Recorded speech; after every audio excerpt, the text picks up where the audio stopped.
जो सनातन के सिद्धांत हैं वो सार्वभौम सिद्धांत हैं, शाश्वत सिद्धांत हैं, बदलेंगे नहीं। क्योंकि सनातन की एक एक बात साइंटिफिक प्रिंसिपल्स पर खरी उतरती है।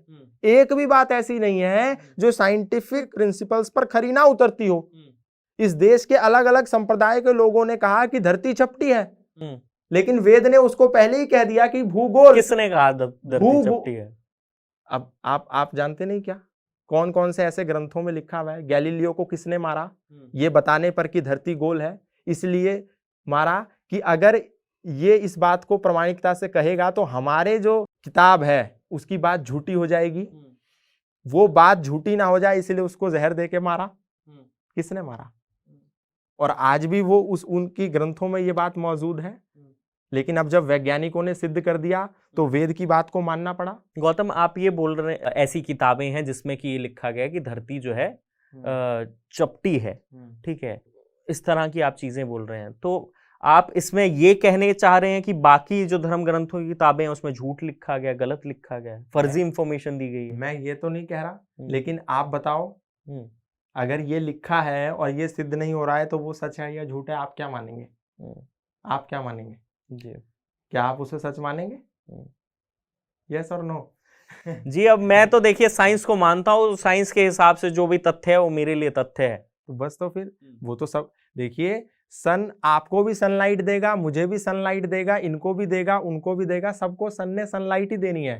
चीनी आप खाओगे आपको भी मीठी लगेगी, मैं खाऊंगा मुझे भी मीठी लगेगी। ऐसा कभी नहीं होगा कि चीनी आप खाओ आपको मीठी लगे और मुझे कड़वी लगे। इसको बोलते हैं सार्वभौम सिद्धांत, शाश्वत नियम, जो ना आज बदलेंगे, ना कल बदलेंगे, ना परसों बदलेंगे। आज भी गाय दूध देगी, कल भी देगी, और आपकी 17वीं 18वीं 19वीं 20वीं पीढ़ी जब आ जाएगी तब भी गाय दूध ही देगी, गाय शराब नहीं देगी।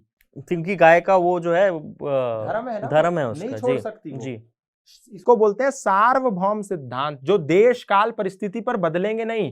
कि पाकिस्तान में सन कुछ और छोड़ेगा और इंडिया में कुछ और छोड़ेगा। देश में समान रहेंगे प्रिंसिपल, काल में समय में समान रहेंगे, आज भी और कल भी, परिस्थिति में भी समान रहेंगे, बदलेंगे नहीं।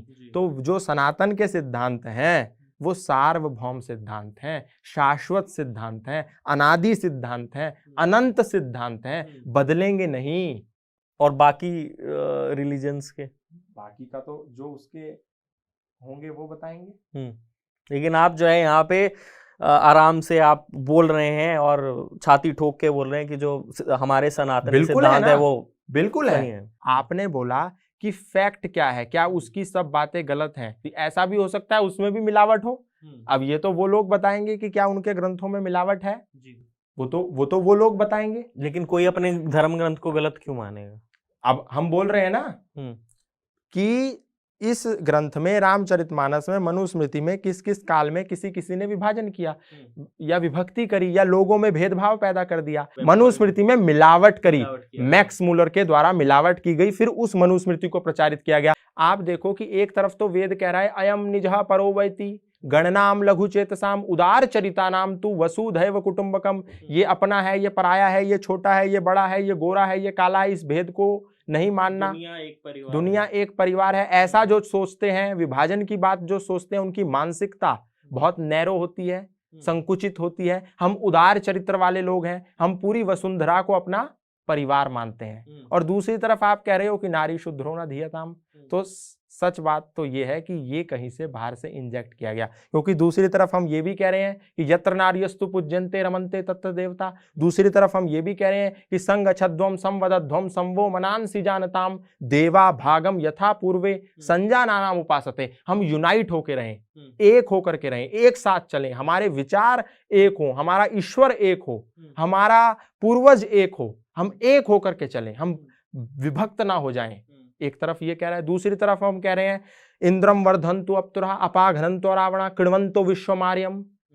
अपने नकारात्मकता को खत्म करते हुए सकारात्मकता को बढ़ाते हुए इस पूरे संसार को आर्य बनाओ, श्रेष्ठ बनाओ। नहीं कहा कि हिंदू बनाओ, नहीं कहा कि मुसलमान बनाओ, नहीं कहा कि ईसाई बनाओ, सिख बनाओ, जैन, बौद्ध, यहूदी, पारसी, नहीं, आर्य। जातिवाचक कहीं शब्द नहीं आया। रामायण में माता सीता बोलती है हे आर्य पुत्र श्री राम को, कृष्ण अर्जुन को कहते हैं हे आर्य पुत्र, रुक्मणी कृष्ण को कहती है हे आर्य पुत्र। जातिवाचक कहीं शब्द नहीं। गुणवाचक, श्रेष्ठ, एक श्रेष्ठ है और एक दस्यु है, एक श्रेष्ठ है और एक दुष्ट है, गुण के आधार पर विभाजन है। लेकिन हमारी कमी यह है कि हम अपने शास्त्रों की बात को पहले नहीं मानते। जब अमेरिका उस पर स्टैंप लगा देता है, तब हम जब ऑस्ट्रेलिया योग को योगा बोलता है और अमेरिका आयुर्वेद को आयुर्वेदा बोलता है, तब हम कहते हैं ओहो ये तो हमारा है, आप कॉपी करके ले गए, ये तो हमारा था। और पहले आयुर्वेद आयुर्वेद योग योग लोग कह रहे थे, बोल रहे नहीं नहीं ये क्या है क्या है। जब उन्होंने योगा कर दिया, उसको मॉडर्न कर दिया, आयुर्वेदा कर दिया, तो हम खड़े हो गए कि ये तो हमारा था भैया।